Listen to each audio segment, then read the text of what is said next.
Olá, seus irmãos, muito bom dia. Vamos, aproveitando que estamos em pé, fazer a leitura da palavra do Senhor. Eu convido a igreja a abrir suas Bíblias no livro do profeta Jeremias, no capítulo 36.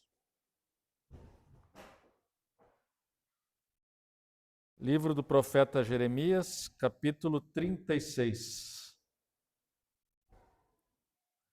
Vamos ler, então, os primeiros 19 versículos deste capítulo. Jeremias, capítulo 36. A igreja localizou a passagem? Diz assim, portanto, a palavra do Senhor. No 4º ano de Jeoaquim, filho de Josias, rei de Judá, veio esta palavra do Senhor a Jeremias, dizendo: Toma um rolo, um livro, e escreve nele todas as palavras que te falei contra Israel, contra Judá e contra todas as nações, desde o dia em que te falei, desde os dias de Josias até hoje.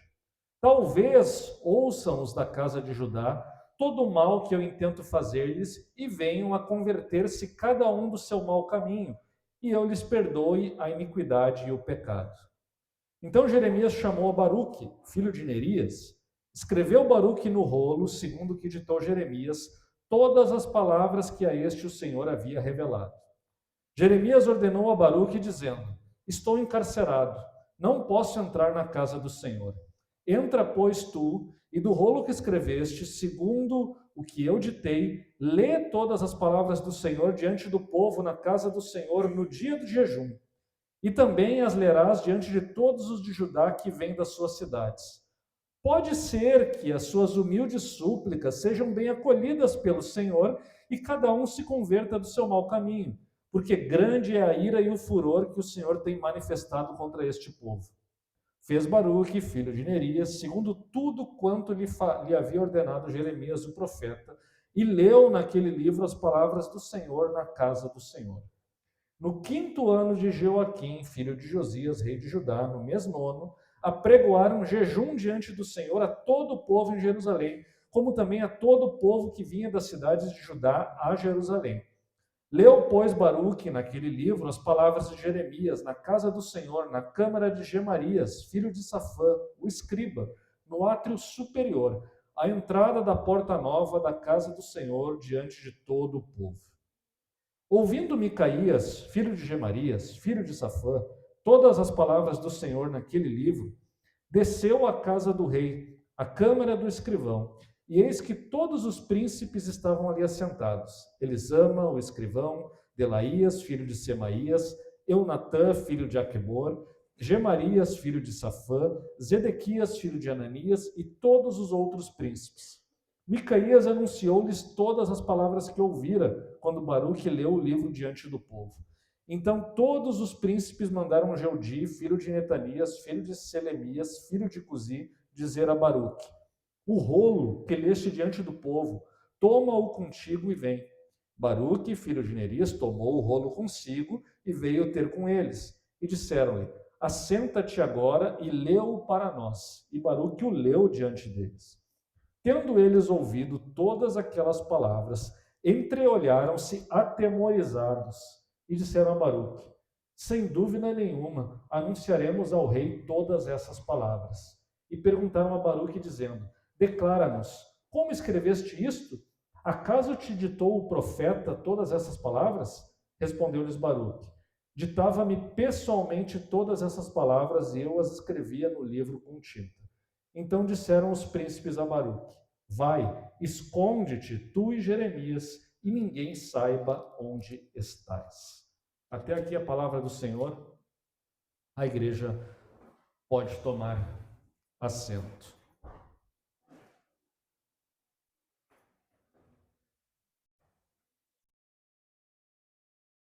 Existem momentos da nossa vida que nós chegamos numa situação em que temos que tomar escolhas.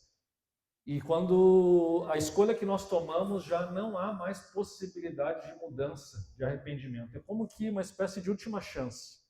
o que decidirmos, se seguirmos por um caminho da direita ou da esquerda, não haverá possibilidade de mudanças. De alguma maneira, o povo de Judá e de Israel tinha chegado a este momento decisivo.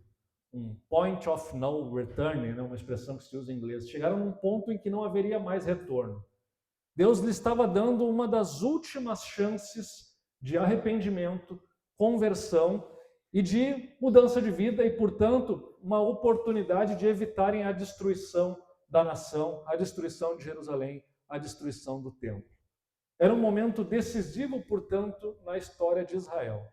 O momento havia chegado e, nesse momento, Deus se dirige ao profeta Jeremias e pede para que ele escreva tudo aquilo que ele havia redigido ao longo dos anos, colocasse por escrito, né, e fosse lido diante do povo para ver se talvez o povo viesse a se arrepender e, caso isso acontecesse, Deus talvez então afastasse a sua ira daquela nação.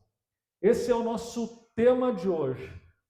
As palavras, as profecias de Jeremias, todas elas agrupadas, foram lidas diante do povo, diante dos sacerdotes, diante dos profetas, diante dos príncipes e diante do próprio rei. Qual foi a reação do povo? Qual foi a reação das autoridades? E no que consistia essa mensagem? Esse é o tema da nossa pregação, da nossa mensagem de hoje. Nosso foco é o capítulo 36, mas junto com o capítulo 36 de Jeremias, nós pontualmente analisaremos outros capítulos, como 25 e 24, que de alguma maneira ilustram, né, o que Jeremias escreveu nesse rolo e também nos mostram as consequências das atitudes que o povo tomou diante da leitura das palavras de Deus escritas a mando do profeta Jeremias. Então, vamos ao texto bíblico. Nós lemos aqui, começamos fazendo a leitura inicial, lemos 19 versículos do capítulo 36. Essa parte corresponde à primeira parte do nosso sermão. A primeira parte do sermão vai ser a preparação e a leitura do que Jeremias escreveu, né, que Baruque, na verdade, escreveu a mando de Jeremias. A segunda parte nós vamos falar um pouco sobre alguns aspectos daquilo que Jeremias escreveu e por que isso causou um rebuliço nas lideranças de Judá. E na terceira parte nós falaremos sobre o que aconteceu depois, as consequências e sobre a necessidade de discernimento quanto ao juízo de Deus sobre o seu povo, sobre a nação. Esses basicamente os 3 pontos. Mas então começamos pelo capítulo 36, o início do capítulo 36, e pensando, e é necessário falar um pouco aqui do contexto, e o versículo 1 ele nos dá esse contexto em que essa história aconteceu. É uma história muito conhecida, provavelmente as crianças ouviram essa história. Quando se fala em Jeremias, é bem comum que essa história seja relatada. Né? Em um determinado momento da vida de Jeremias, ele anota e escreve todas as profecias que ele recebeu ao longo do seu ministério. E a Bíblia nos diz que isso aconteceu no 4º ano de Jeoaquim, filho de Josias, rei de Judá. Recapitulando um pouco, até eu falei um pouco sobre isso na semana passada, em outras pregações. Judá, nos seus últimos anos do reino, ele teve um rei que foi bom, foi Josias. Josias fez uma reforma religiosa, cerimonial, que aboliu, pelo menos na sua época, enquanto ele estava vivo, ele eliminou a idolatria de Judá. Ele tentou renovar a aliança com Deus e trazer o povo de volta ao seu relacionamento com Deus. Josias foi um rei bom. E no reinado de Josias, Jeremias começou a pregar. Provavelmente porque ele estava apoiando essas reformas de Josias e ele estava então tentando levar o povo ao arrependimento, e não apenas um arrependimento exterior, um arrependimento de vamos cultuar a Deus, vamos no templo, vamos no culto, vamos participar, vamos fazer isso de uma maneira correta. Mas muito além disso, Jeremias entendia que o povo tinha que ter um arrependimento verdadeiro, algo que vinha no seu coração, algo que realmente transformasse suas vidas além do comportamento exterior e além do culto que eles prestavam a Deus formalmente. Jeremias pregou durante todo esse período de Josias, mas Josias morreu. No lugar, assumiu o seu filho, mas o seu filho, Joacás, muito rapidamente foi levado pelo Egito, era uma das potências da época, foi levado para o Egito no cativeiro e nunca mais voltou. Então, o outro filho de Josias, que é Jeoaquim, que é aqui mencionado, assumiu. Mas Jeoaquim foi um rei perverso, um homem mau. Jeremias nos fala que ele se preocupava apenas em acumular riquezas, em construir um templo, enquanto o povo padecia de necessidades, enquanto as nações, as grandes potências, inclusive, exigiam tributos de Judá, ele ficava gastando o seu dinheiro com riquezas. Ele não se preocupava com o povo, ele era injusto, e ele voltou a promover a idolatria no reino de Judá. Ele foi uma pessoa extremamente perversa que não servia a Deus. E no 4º ano deste reinado, vejam, em 4 anos, ele conseguiu desfazer 20, 30 anos de reformas religiosas que Josias tinha feito. E por que ele conseguiu desfazer tudo isso? Muito provavelmente porque essas reformas não foram reformas que alcançaram o coração da nação.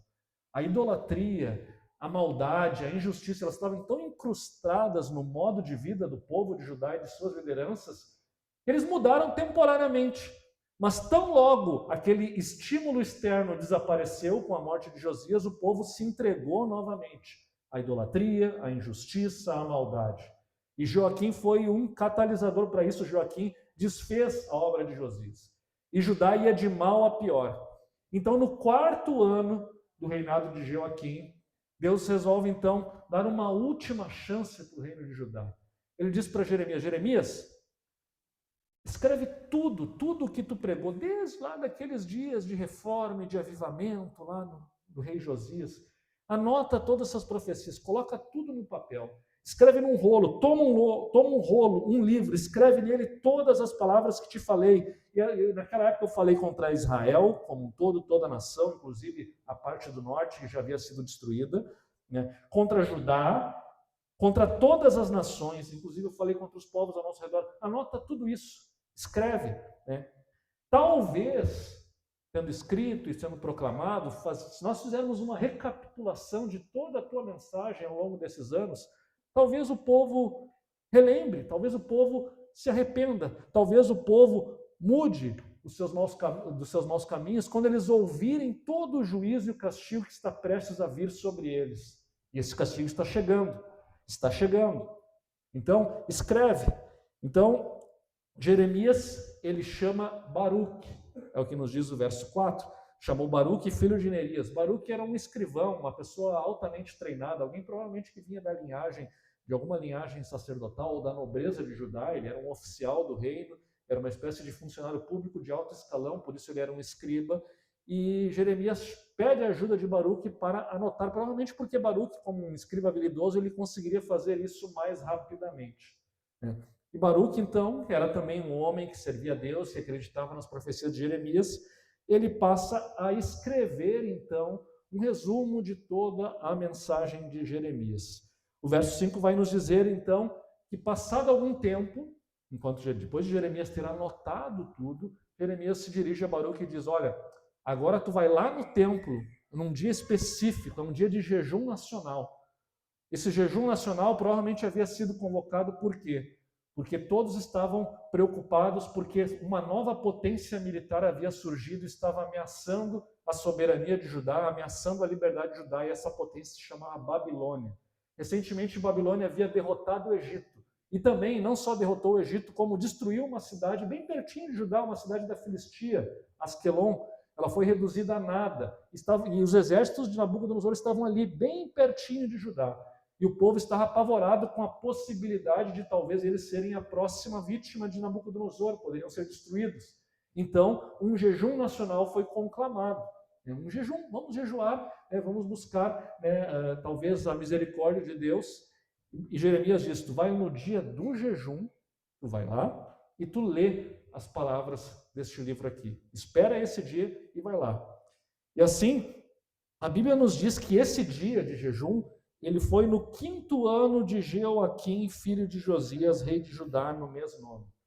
Ou seja, 1 ano antes, Deus falou para Jeremias: escreve tudo que tu pregou, tudo que eu te revelei.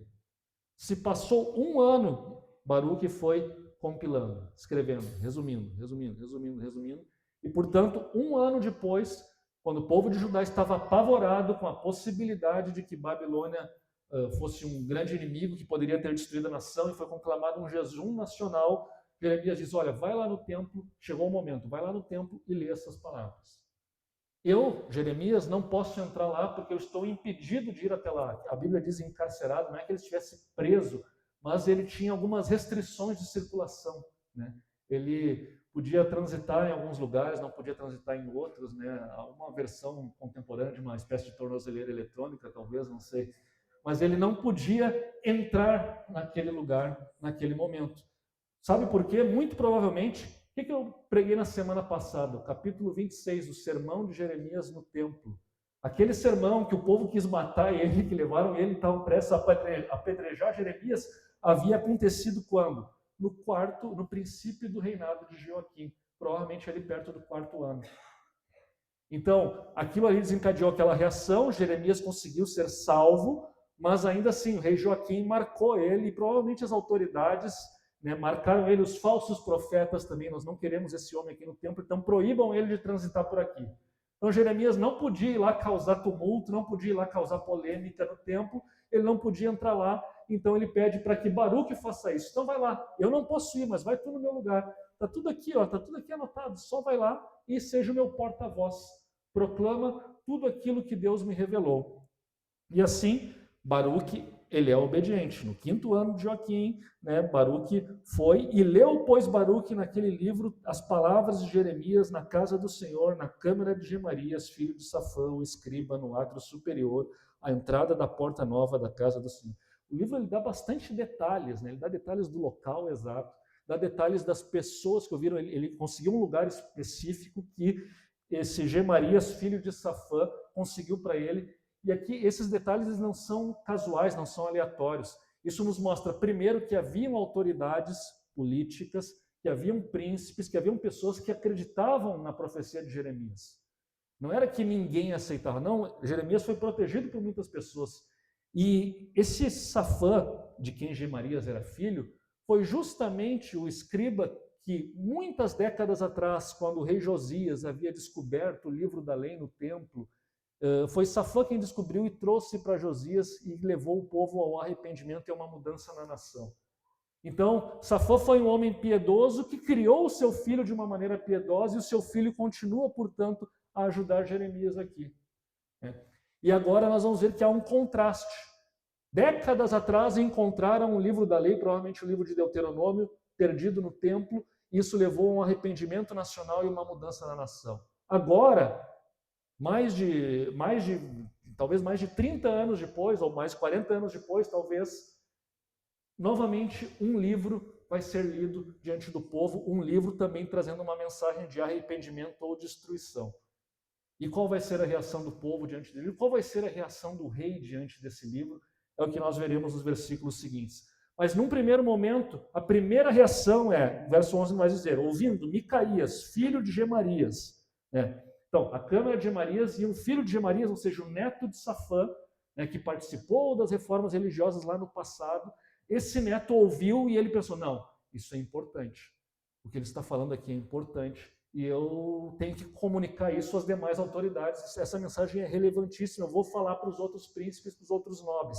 E ele então sai e foi até a casa do rei, a câmara do escrivão, estavam todos os príncipes ali assentados e ali são nomeados vários príncipes, né? E novamente, né, Safã é mencionado, aqui é mencionado um tal de Zedequias, mas não confundam com o rei Zedequias que vai surgir mais adiante na história, não é a mesma pessoa. Mas vários nomes são mencionados e esses nobres então dizem para ele, olha, tragam Baruque aqui e façam que Baruque leia de novo esse livro aqui na nossa presença, que nós queremos ouvir isso com os nossos ouvidos.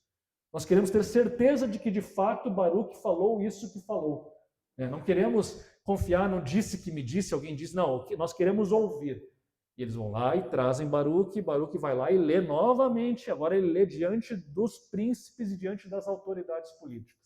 E quando ele lê aquele livro, as autoridades, a Bíblia nos diz que eles se entreolharam atemorizados. Eles ficaram apavorados. Por que eles se assustaram com a mensagem que ouviram? 2 possíveis motivos. Em primeiro lugar, pela ameaça de destruição da nação, e eles se deram conta de que estava tudo errado com a nação e que, de fato, naquele momento, o exército da Babilônia estava por ali, não era por acaso, e eles provavelmente seriam esmagados se não houvesse arrependimento.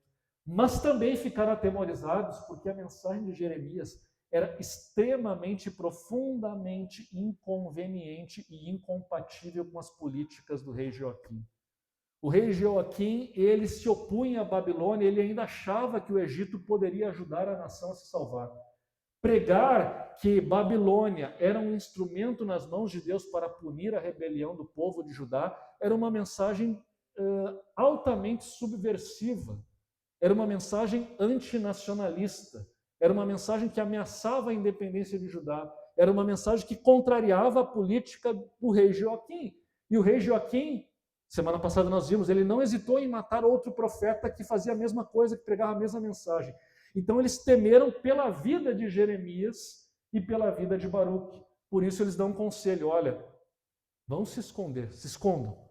Nós temos que falar isso para o rei porque há uma chance, ainda há alguma chance de Deus não nos julgar e não nos destruir completamente. Tem que haver arrependimento. Nós vamos levar isso para o rei, mas nós já imaginamos que o rei não vai gostar dessa mensagem. Então, por via das dúvidas, Baruque e Jeremias, por via das dúvidas, se escondam. E assim, que ninguém saiba onde vocês estão. Ou seja, nem nós podemos saber. Porque se o rei perguntar onde que está Jeremias, onde que está Baruque, não sei. E não sabemos mesmo. Então, sumam por um tempo, né, até que a fúria do rei, caso não haja arrependimento, até que a fúria do rei desapareça. Mas aí, então, vem a pergunta, e talvez vocês estejam se perguntando, o que havia de tão grave, de tão perigoso, de tão subversivo nesse livro que Baruque escreveu a mando de Jeremias? Que mensagem era essa? E bom, a resposta, resumidamente, quase tudo o que nós pregamos, desde que começamos a série de Jeremias até o domingo passado, estava incluído nesse livro. Os primeiros 25 capítulos do livro de Jeremias, dizem os estudiosos. E boa parte desse material estava nos primeiros 25 capítulos. Nem todo o material, porque se vocês lembrarem, na semana passada eu preguei uma passagem que foi posterior a esses acontecimentos. Uma passagem que é datada lá da época do reinado do rei Zedequias. Existem alguns trechos dos capítulos 25 que ainda não existiam, que ainda não haviam acontecido e que estão ali misturados. O livro de Jeremias ele é um pouco confuso a sua organização final. Mas nesse momento aqui, boa parte do material que está nos primeiros 25 capítulos do livro foi o que Jeremias ditou para Baruque fazer essa compilação. E, inclusive, nós começamos a entender porque a mensagem é subversiva. Eu vou dar aqui uma ilustração. A ilustração está no capítulo 25. O capítulo 25 provavelmente era o encerramento deste rolo que Baruque escreveu e leu diante do povo e diante das autoridades. Agora vejam o quanto essa leitura poderia ser perigosa. Lembrem do contexto. Jeoaquim era um aliado do Egito, mas o Egito havia sido derrotado pela Babilônia. A Babilônia estava bem pertinho de Judá e ela estava ameaçando a existência do reino de Judá. Ela era uma ameaça à soberania nacional. E era um povo mau, um povo perverso. E aí Jeremias escreve, uma profecia que ele havia proferido mais ou menos um ano antes, ou talvez 2 anos antes desse acontecimento, que diz assim, capítulo 25, os primeiros versículos. Palavra que veio a Jeremias acerca de todo o povo de Judá no ano 4º de Jeoaquim, filho de Josias, rei de Judá. Ou seja, 1 ano e meio antes desse livro ter sido lido, Jeremias recebeu essa palavra e proferiu essa palavra. 1 ano e meio antes de Babilônia surgir como uma potência, Jeremias falou isso. E ele diz, versículo 2, o qual anunciou Jeremias, o profeta, a todo o povo de Judá e a todos os habitantes de Jerusalém, dizendo, durante 23 anos, desde o 13º de Josias, filho de Amon, rei de Judá, até hoje, tem vindo a mim a palavra do Senhor. E começando de madrugada, eu vos-la tenho anunciado, mas vós não escutastes.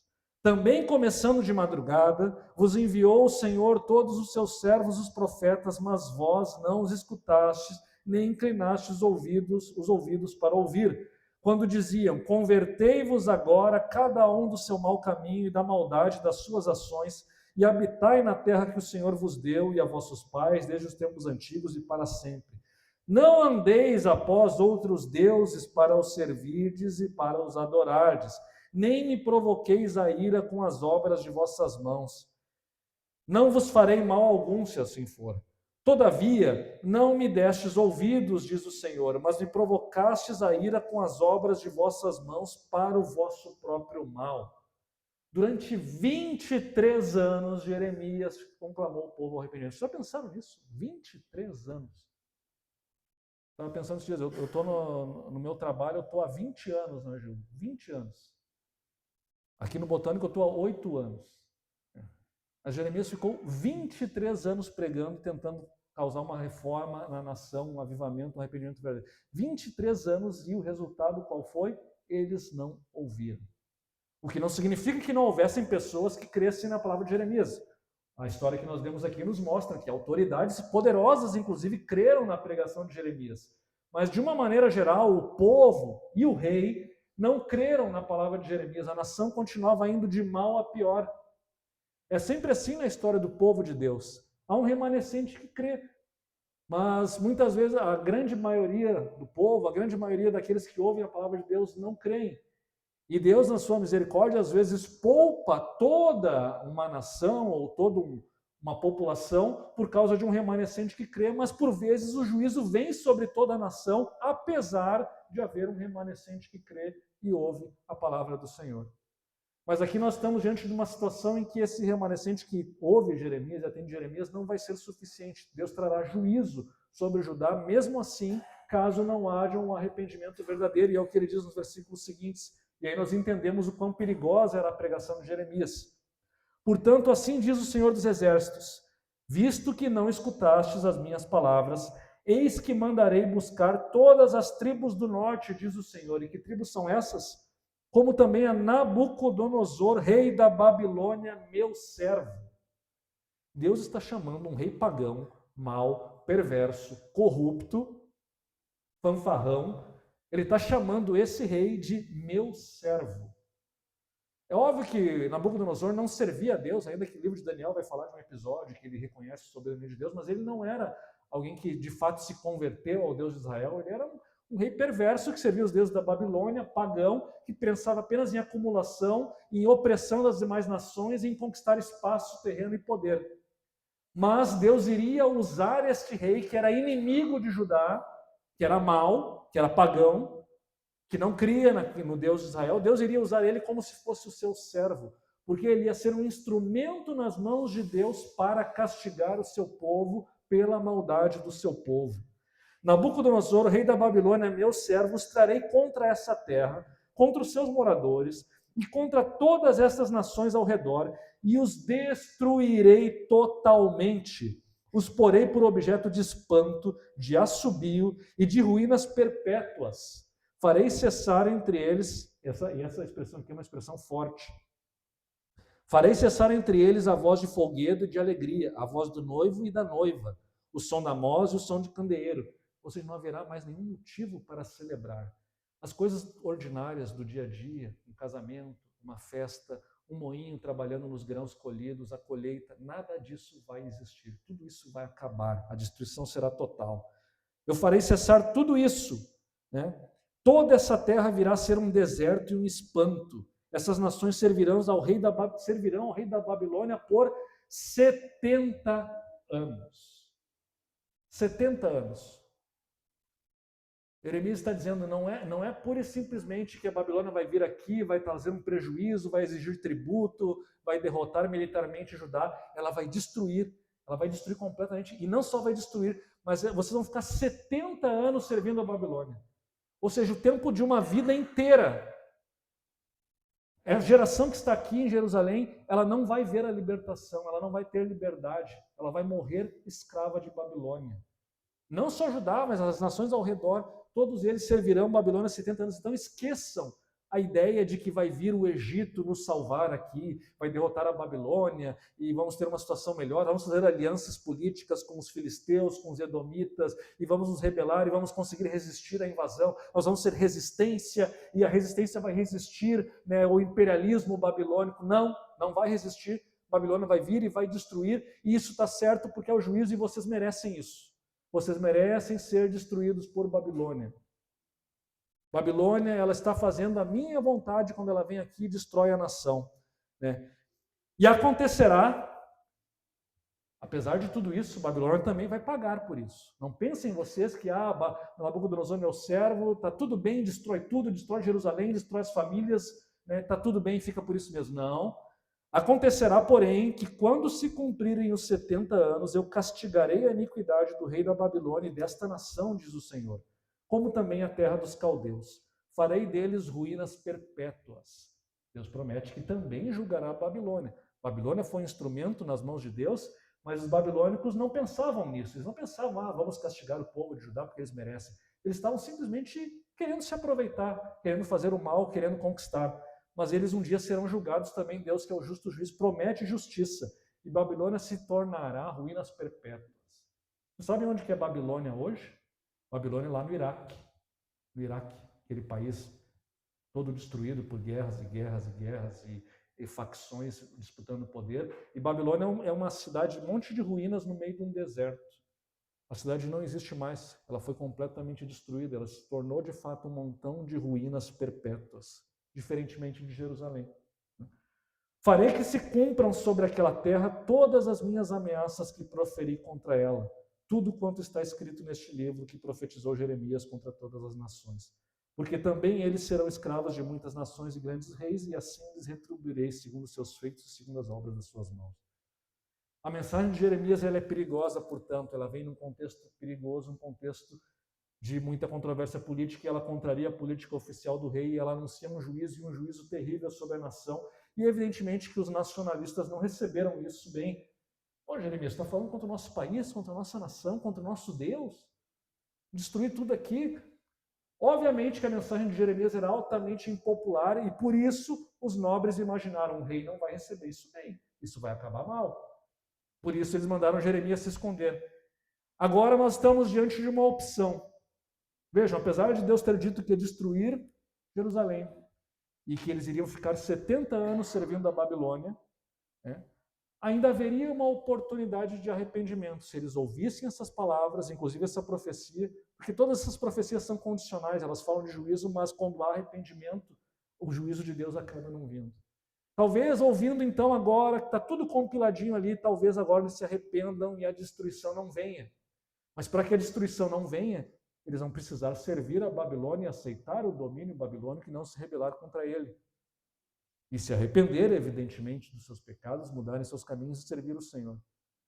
Qual vai ser a reação do povo? Bom, restante do capítulo 36 nos vai dizer: foram os príncipes ter com o rei ao átrio. E aqui nós chegamos em mais um ponto do nosso sermão. Foram os príncipes ter com o rei ao átrio, depois de terem depositado o rolo na câmara de Elisama, o escrivão. E anunciaram diante do rei todas aquelas palavras. Então enviou o rei a Jeudi para que trouxesse o rolo. Ou seja, primeiro eles falaram para o rei: olha, rei, Baruque leu umas palavras aqui da parte de Deus, que o profeta Jeremias escreveu, e elas dizem isso, isso e isso. Vamos ser destruídos se não houver arrependimento, se não abandonarmos a idolatria, se não pararmos de praticar a injustiça, a nação será destruída e a Babilônia será esse instrumento nas mãos de Deus. Aí o rei: traz aqui esse livro, eu quero ouvir esse livro, traz aqui. Trouxeram diante dele e de todos os príncipes que estavam com ele. E o rei estava sentado na casa de inverno, pelo 9º mês. Diante dele estava um braseiro aceso.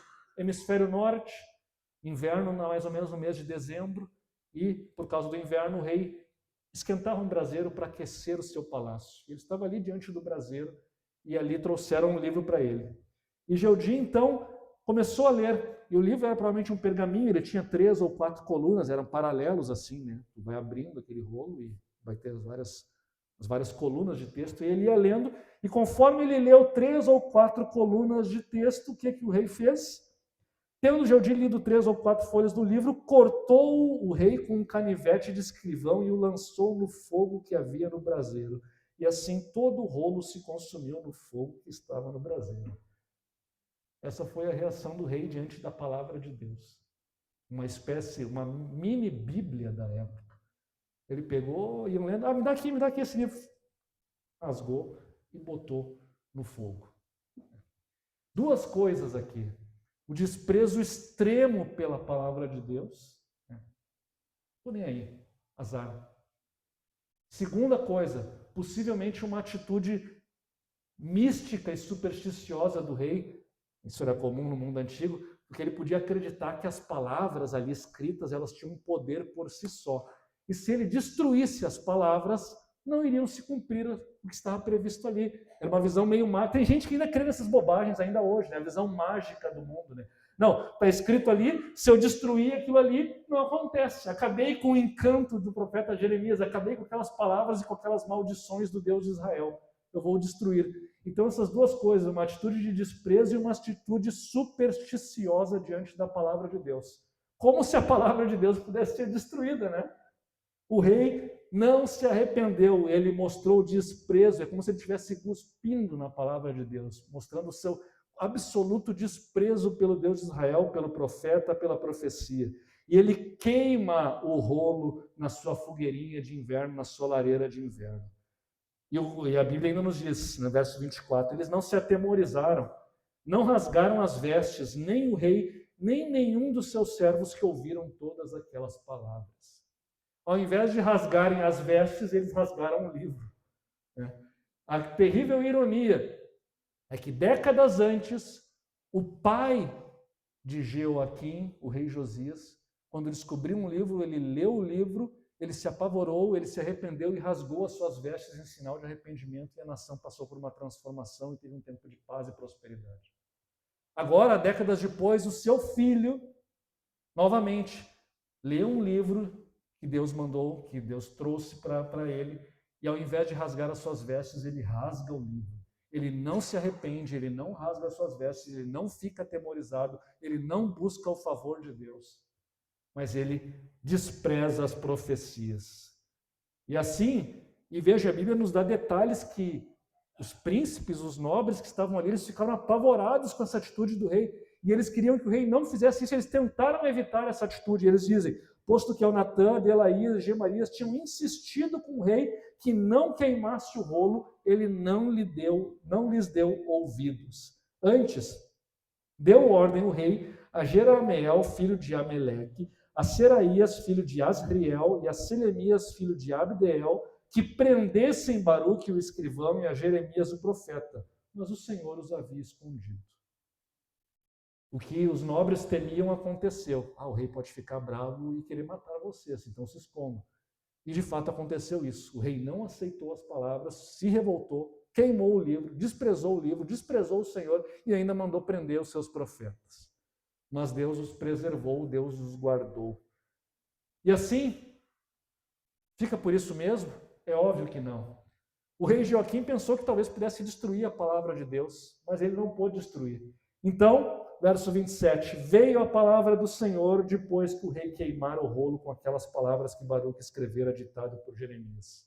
A palavra do Senhor veio de novo a Jeremias. E qual foi a ordem de Deus para Jeremias? Toma outro rolo e escreve nele todas as palavras que estavam no original que o rei Joaquim, rei de Judá, queimou. Eu também imagino um pouco a reação de Jeremias. Nossa, escrever um livro no mundo antigo, cara, era um parto escrever um livro, era difícil, era trabalhoso, era custoso, era caro, era manual, era muito difícil, exigia uma habilidade, era muito custoso ter o material para escrever um livro. E aí Deus veio para Jeremias faz de novo. Se Baruque levou mais ou menos 1 ano para escrever, agora de novo, escreve tudo de novo. Só que mais um detalhe, não simplesmente escreve aquilo que tu tinha escrito, mas escreve mais, porque agora eu vou trazer mais palavras ainda. Mais palavras.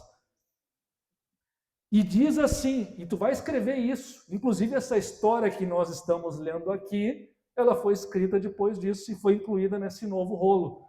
Por isso que nós sabemos desses acontecimentos. E a Joaquim, rei de Judá, dirás, e vai anotar, e Jeremias anotou, assim diz o Senhor, tu queimaste aquele rolo dizendo, por que escreveste nele que certamente viria o rei da Babilônia e destruiria essa terra e acabaria com os homens e animais dela? Ou seja, Joaquim mandou destruir porque a mensagem era impopular, era uma mensagem de que a Babilônia seria a mão do juízo de Deus. Joaquim não podia aceitar isso. E por isso ele destrói. Agora Deus diz para ele, tu mandou destruir por causa disso? Então portanto assim diz o Senhor acerca de Joaquim, rei de Judá. Ele não terá quem se assente no trono de Davi. O seu cadáver será largado ao calor do dia e à geada da noite. Castigá-lo-ei e a sua desobediência aos seus servos por causa da iniquidade deles. Sobre eles, sobre os moradores de Jerusalém, sobre os homens de Judá, farei cair todo o mal que tenho falado contra eles e não ouviram. Tomou, pois, Jeremias outro rolo e o deu a Baruque, filho de Nerias, o escrivão, o qual escreveu nele, ditado por Jeremias, todas as palavras do livro que Joaquim, rei de Judá, queimara. E ainda se lhes acrescentara muitas palavras semelhantes. É assim que termina este episódio, portanto. O juízo de Deus é inevitável. O rei e o povo chegaram diante de um point of no return, um ponto em que não podia haver mais retorno. Ou eles mudavam, ou o juízo viria certamente. E qual foi a escolha? Que venha o juízo. Provavelmente eles nem acreditavam no juízo. Que venha, azar. Nós vamos fazer a nossa política e vamos seguir os nossos caminhos e não vamos ouvir a palavra do Senhor. Quer dizer, escutamos ela, ouvimos, mas nós não vamos seguir, ou seja, não vamos dar ouvidos a nada disso.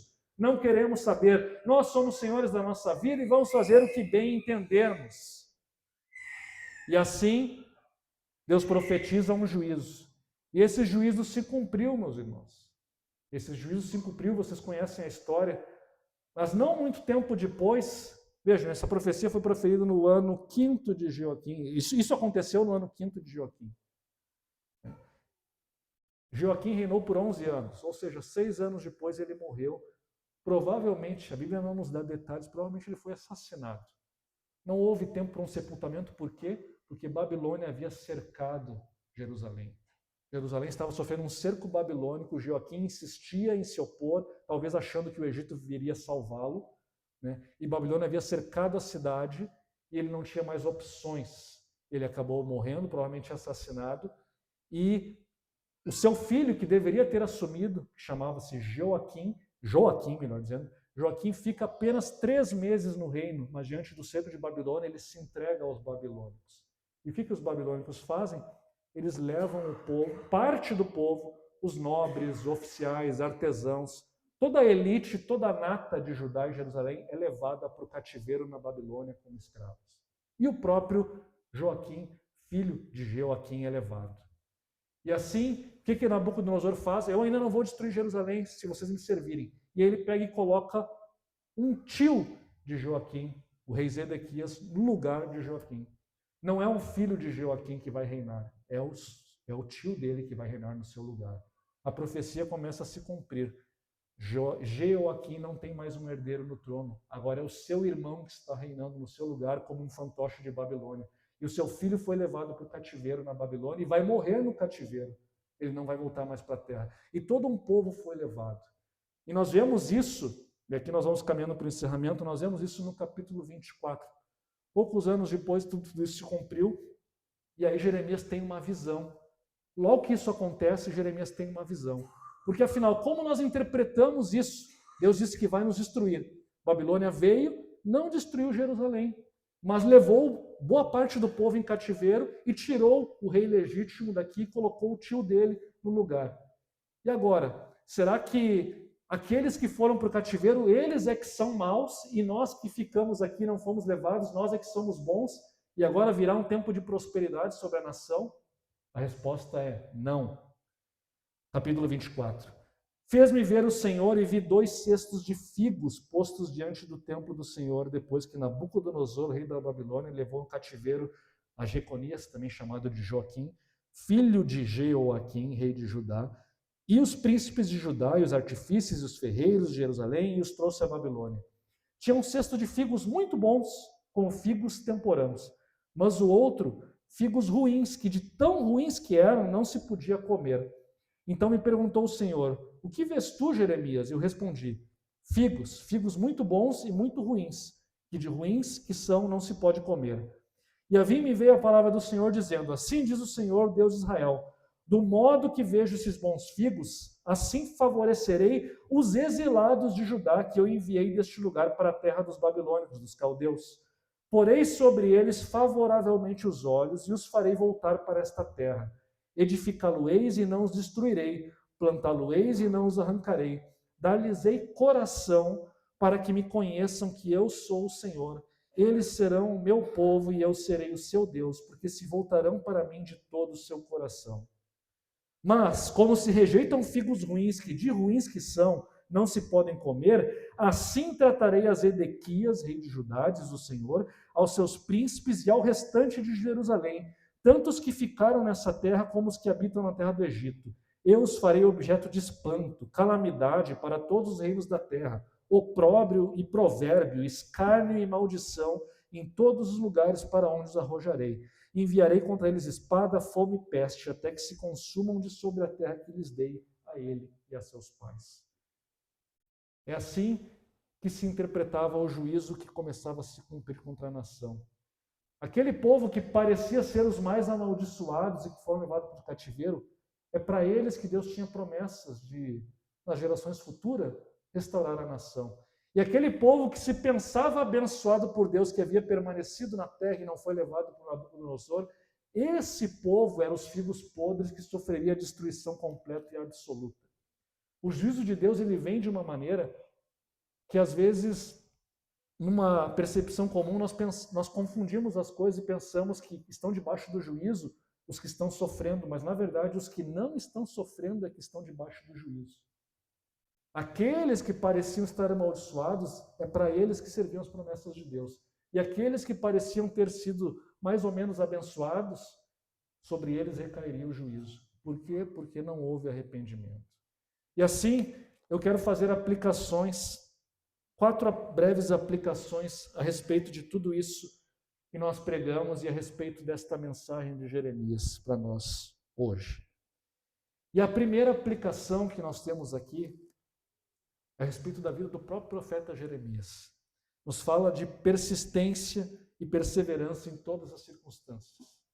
Conforme o próprio profeta Jeremias falou ao povo, durante 23 anos, começando de madrugada, eu tenho aqui pregado a palavra de Deus para vocês, dia após dia, mas vocês não me ouviram. Assim como não ouviram nenhum dos outros profetas que se levantaram e pregaram a mesma mensagem para vocês.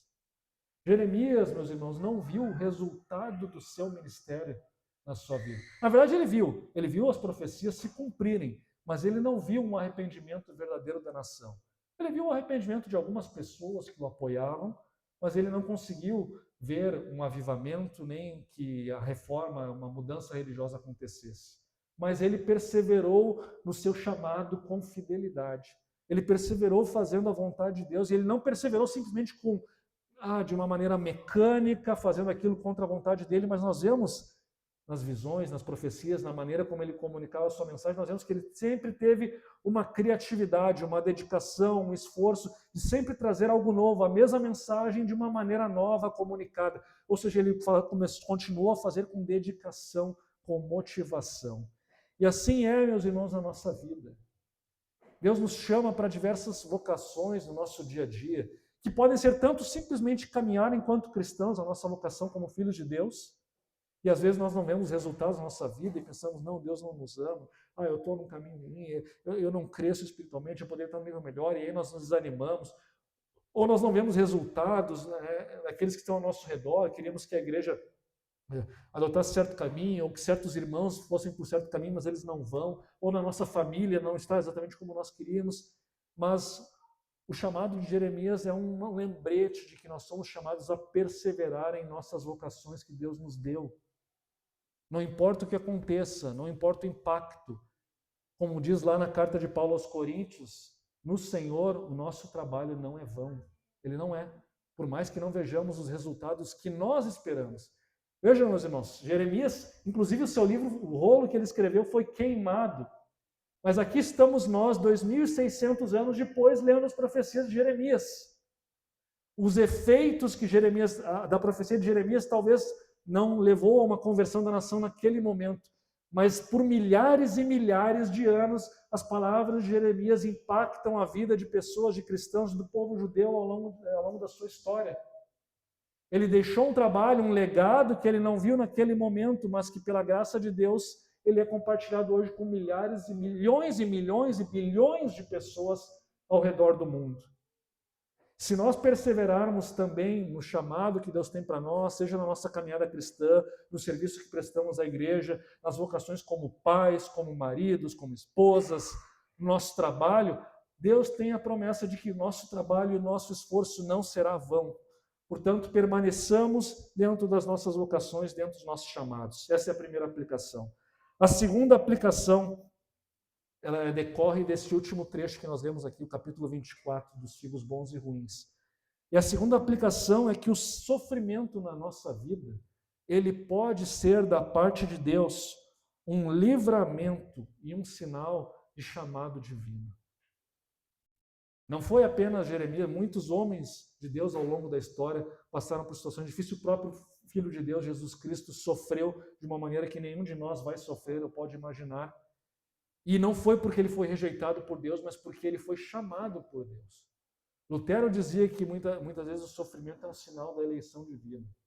E aqui no povo de Israel era exatamente isso. Apesar de todo mundo pensar o contrário, a verdade é que aquele povo que foi levado para o exílio era para ele que haviam promessas de bênção no futuro.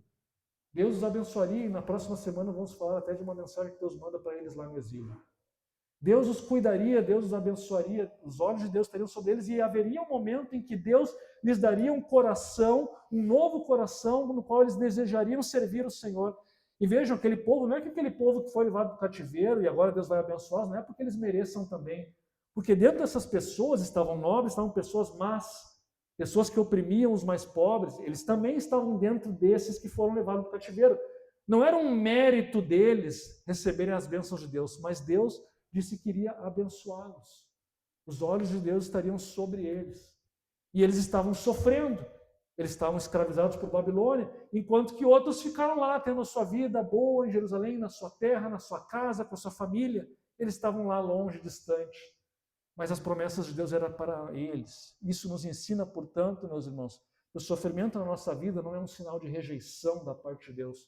Não é porque Deus nos abandonou, não é porque Deus não se importa conosco. O sofrimento, muitas vezes, é a maneira que Deus vai trabalhar em nossas vidas para que Ele nos dê um coração disposto a servi-lo, para que Ele nos dê um coração segundo a sua vontade, para que a sua graça opere em nossa vida e nos leve a uma transformação verdadeira. Transformação que não aconteceu durante a pregação de Jeremias, mas queria acontecer naquele momento lá no cativeiro de Judá. E tanto foi assim, meus irmãos, que depois Judá voltou e nunca mais voltou a pecar no pecado de idolatria, que era uma característica de Judá antes do exílio. Porque Deus trabalhou na vida daquele povo a partir do momento do cativeiro e, portanto, no seu sofrimento, Deus pode ter um propósito para a sua vida de levá-lo ao crescimento. A terceira aplicação, e essa aplicação nos diz respeito à palavra de Deus, a reverência que nós devemos ter pela palavra de Deus e a seriedade com a qual devemos encará-la. Não devemos olhar para a palavra de Deus como algo místico, como talvez o rei Joaquim fez, queimando, achando que ia se livrar das maldições que estavam ali naquele escrito. Não adianta eu deixar a Bíblia aberta, né, esperando que aconteça uma proteção na minha casa, porque eu deixei ali a Bíblia aberta num salmo específico de proteção, né, achando que isso é suficiente. O que Deus quer é que nós leiamos, ouçamos a palavra de Deus e a pratiquemos, que nós sejamos praticantes da palavra e não apenas ouvintes. O povo de Judá ouviu, mas na verdade ele escutou, mas não ouviu, digamos assim. Ele sabia do que estava sendo falado, mas aquilo não entrou no seu coração, aquilo não levou a nenhuma mudança de vida. Eles desprezaram a palavra de Deus. Existem diversas maneiras pelas quais nós podemos desprezar a palavra de Deus. A atitude do rei Joaquim foi a mais extrema, ele queimou, destruiu. E ao longo da história, muitos homens perversos tentaram fazer isso também. O Império Romano, quando perseguiu a igreja, tentou destruir as escrituras. Os babilônicos, quando destruíram Jerusalém, tentaram destruir os escritos que estavam lá no templo. Mas a palavra de Deus foi preservada porque a palavra de Deus permanece para sempre. Ela está aqui há milênios e milênios aqui. E ela vai continuar, e nenhum líder perverso, autoritário, nenhum ditador, nenhum filho do diabo vai conseguir destruir essa palavra, porque é o próprio Deus que a preserva. E ela está aqui, mas ela não adianta ela simplesmente ser preservada. Nós precisamos ouvi-la. E nós temos o privilégio hoje de tê-la escrita. É tão comum, né? Quantas Bíblias vocês têm em casa? Eu devo ter umas 10 na minha casa, de vários tipos de estudos. né? As crianças devem ter umas 5 lá também. Nós temos essa facilidade de ter acesso à palavra de Deus. Mas aí nós não as destruímos como o rei Jeoaquim fez, mas nós desprezamos elas de outras maneiras. Como, por exemplo, nós manipulamos o que ela diz, né? Nós retalhamos ela, né? Não usamos um canivete, mas nós fazemos de conta que certas partes não foram escritas. Ou nós manipulamos e torcemos e fazemos com que ela signifique algo bastante diferente do que ela quis significar no original. E mais nos nossos tempos pós-modernos, né? E aquela hermenêutica, a gente vê isso muito no mundo do direito, né? Que os julgadores, os advogados, eles vão lá e fazem com que a lei diga o contrário do que ela queria dizer. Né? Nós fazemos isso com a Bíblia muitas vezes. Isso não é correto, isso é um absurdo, mas enfim, fazemos isso, fazemos a Bíblia dizer o contrário do que ela quis dizer. A Bíblia condena o aborto e eu faço a Bíblia dizer que é bom o aborto. É uma maneira de manipular, mas a Bíblia não aceita ser manipulada, ela não aceita ser distorcida. Ela não vai aceitar isso. Podemos fazer esses esforços e muitas heresias, falsas doutrinas, falsos ensinamentos morais e éticos surgem por causa disso, mas eles vão perecer. No seu devido tempo eles serão destruídos e o que vai permanecer é a palavra de Deus e a sua verdade. E essa é uma promessa para nós, portanto, o que Deus quer é submissão. E aquele velho ditado, a Bíblia não é difícil de entender, ela é difícil de engolir. Essa é a verdade. Ela é difícil de engolir. E a mensagem dela hoje, no século XXI, ela é impopular e vai continuar a ser. Mas nós não temos autoridade para desprezar aquilo que a Escritura fala, porque a Escritura, como a história do capítulo 36 nos fala, ela foi inspirada pelo próprio Deus. Deus inspira os seus servos, profetas, que podem usar algum escriba, que podem ter um estilo literário diferente ou característico dele de escrever, mas ele escreveu pela inspiração divina e registrou palavras que o próprio Deus deu para a orientação do seu povo. Portanto, levemos a palavra de Deus a sério, ouça, leia, estude, medite e pratique a palavra de Deus. Deixe que ela conduza a sua vida, que ela conduza as suas escolhas, conduza todos os passos que você vai tomar. Se você fizer isso, a promessa é de vida e de comunhão com Deus e de vida eterna. Por quê? Porque, em última instância, a palavra de Deus é o próprio Cristo que nos oferece salvação, que nos é oferecido por meio da palavra e que nos conduz de volta a Deus. E a última aplicação, nosso tempo já se esgotou, eu quero apenas mencionar, é que, apesar do juízo de Deus, há esperança. E nós vemos aqui no capítulo 24 que nós lemos que Deus promete que para uma parte do povo haveria restauração e Ele mesmo colocaria no seu coração um desejo de obedecê-lo, de servi-lo, de viver em comunhão com Ele. E nós temos essa esperança, meus irmãos, por causa, novamente, de Jesus Cristo, o verdadeiro profeta de Deus, aquele que veio e deu a sua vida por nós. Por meio dele nós temos redenção, salvação, acesso a Deus.